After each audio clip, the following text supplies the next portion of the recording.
Hi, it's WolfenStormTheCastle.com, and here on YouTube, know me as Epic Fantasy. And this is my latest tutorial. This is part 3 of the Storm the Castle diorama. This is, the big one, like this. And in this part, we do out the terrain texture here. We put the mountain in, add some little bit of landscaping to that, because this is going to be the land. This is where the attackers are going to be to attack the castle. So they need some room to work there, catapults and stuff like that.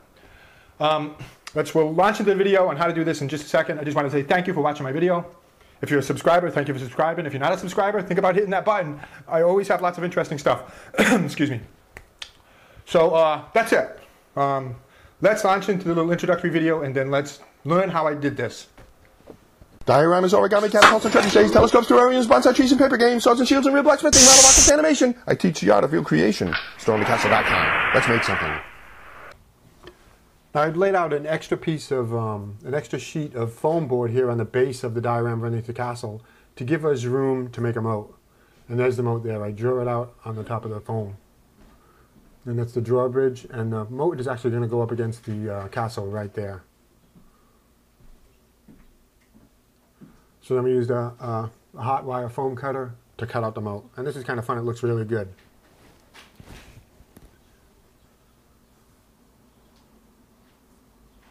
So at this stage of the diorama, we're just setting in all the basic terrain features. See how good that looks? I cut it at an angle like that so it's like a sloping bank of the river.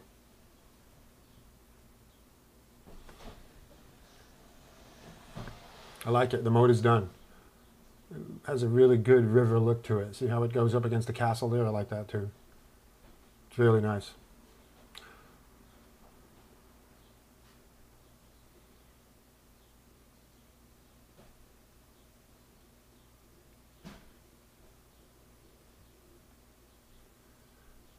Now we don't want an exactly flat, perfectly flat battleground, so we're going to break up the terrain a little bit, and I'll show you a couple of ways that we do that. This is all standard diorama making techniques.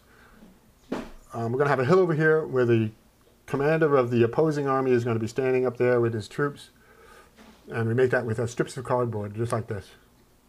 And once I get that shape, I'm going to stuff that with crumpled newspaper so it's nice and strong. But I also wanted the cliff in it. So we're making the cliff out of foam.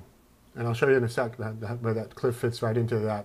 It goes right in the side of the mound. Who's that guy over there? See, there's the cliff. So I incorporate that right into the side of the... It's not really a mountain. It's not big enough for a mountain. It's more like a mound or a hill. But it looks good. I like it. I'm really happy with that.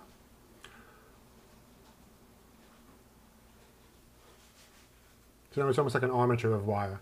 And I didn't want the rest of the battlefield to be flat, flat, flat either, so I crumpled up newspapers like this and laid them down. That gives it just a little bit of variety in the terrain, so it's got a little bit of like a roll to it or a wave to it. That's it.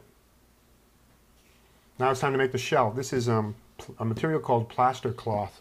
You wet it, and you put it in place, and then it'll harden, and it'll create like a shell, like an eggshell. It's similar to the stuff they used to use to do casts if you broke your arm. I don't think they use that stuff anymore. I'm actually going to apply 2 coats of this, and the first coat is a rough coat. See, it's just about, the first coat is done there. I'm just doing a little bit of detail work. You can see the cliff, but that first coat is just a rough. Then I let it dry.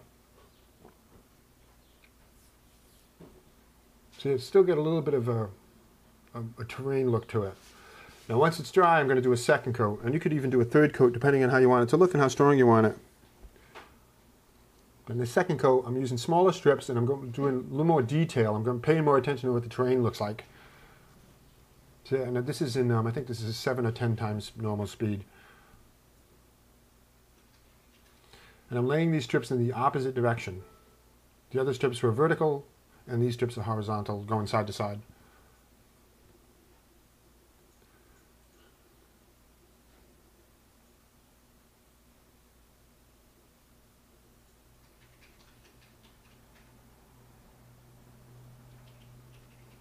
So that's it. That's part 3 of this diorama. Stick with me. I'm going to put a fan on it, let it dry. Stick with me. Lots more stuff coming. I will continue to work on this project. This is going to be really something special. Thanks for watching. Here's 4 more you might want to look at. Upper left is part 1 of this diorama, and then part 2 of this diorama. Down below is the medieval village that has lights and working water wheel. And part 4 is make an easy foam castle. Thank you.